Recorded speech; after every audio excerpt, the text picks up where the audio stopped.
Hello, netizens. Welcome back. Today, we are going to discuss an important topic in India, that is, the extension of the lockdown. Yes, you've heard it right. The Indian government has extended the lockdown.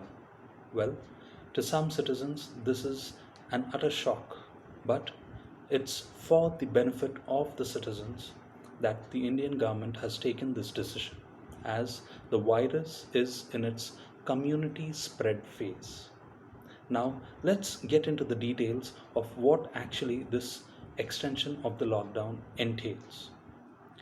As the COVID 19 cases in India cross the 35,500 mark, the Government of India on May 1st announced that the nationwide lockdown will be extended by 2 weeks after May 4th.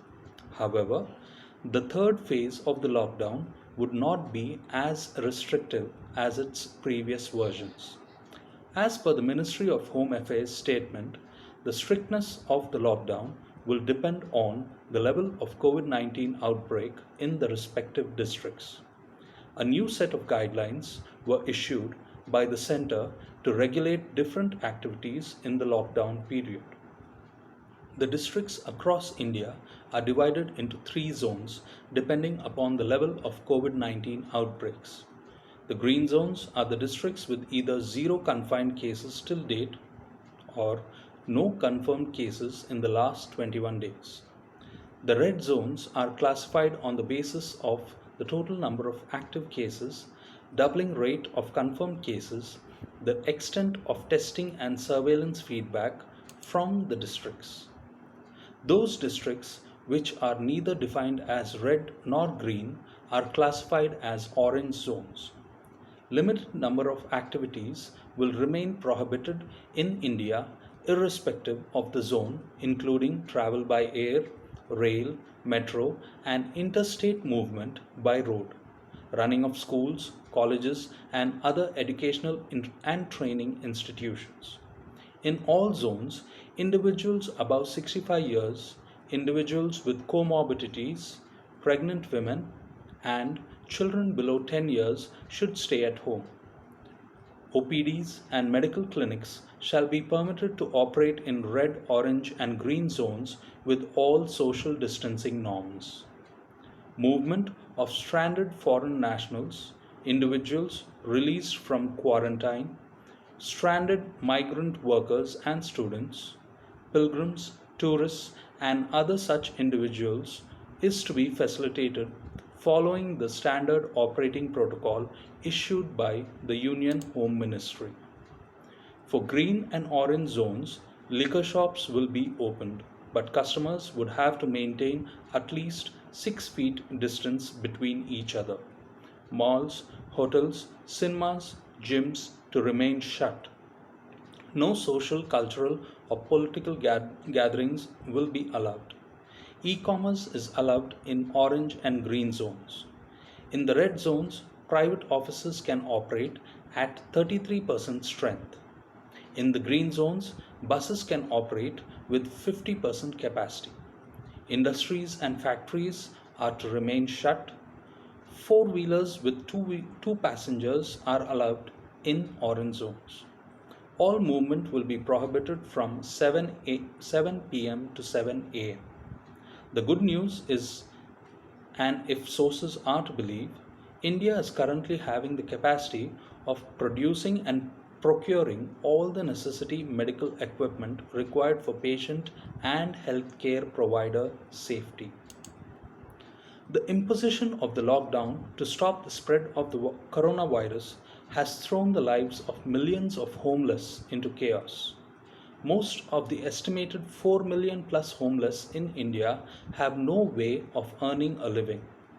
With the streets deserted, even begging is not an option. Many wander aimlessly, and some have been finding refuge at homeless shelters, where scores of people sleep beside each other.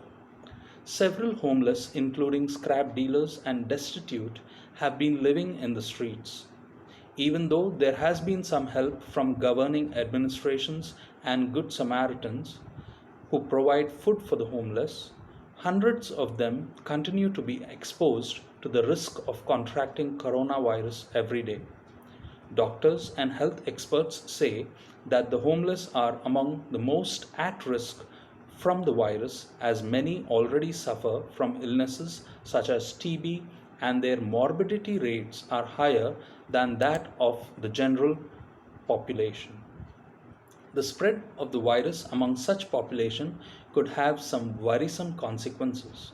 Let's hope the government is doing its best to address this issue.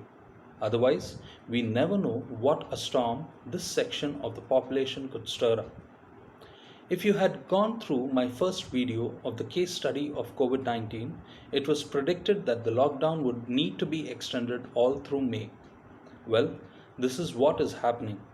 It is essential that we stick to this lockdown and ensure we are staying safe in the vicinity of our homes.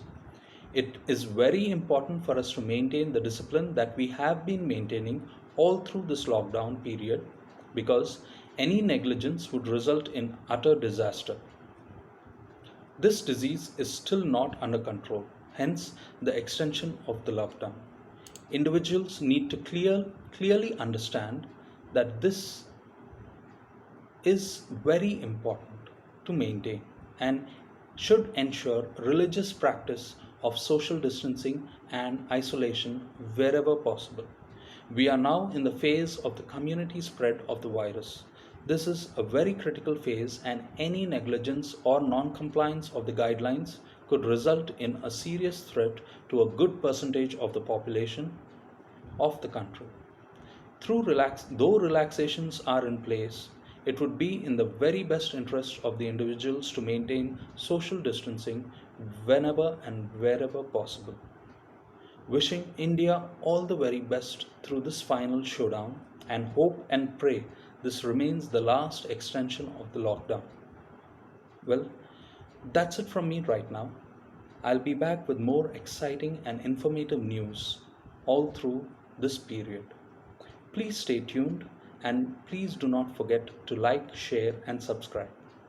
Also, don't forget to click the bell icon for updates on my new videos. That's it from me. See you. Take care. Stay safe. Stay home. Thank you. Bye.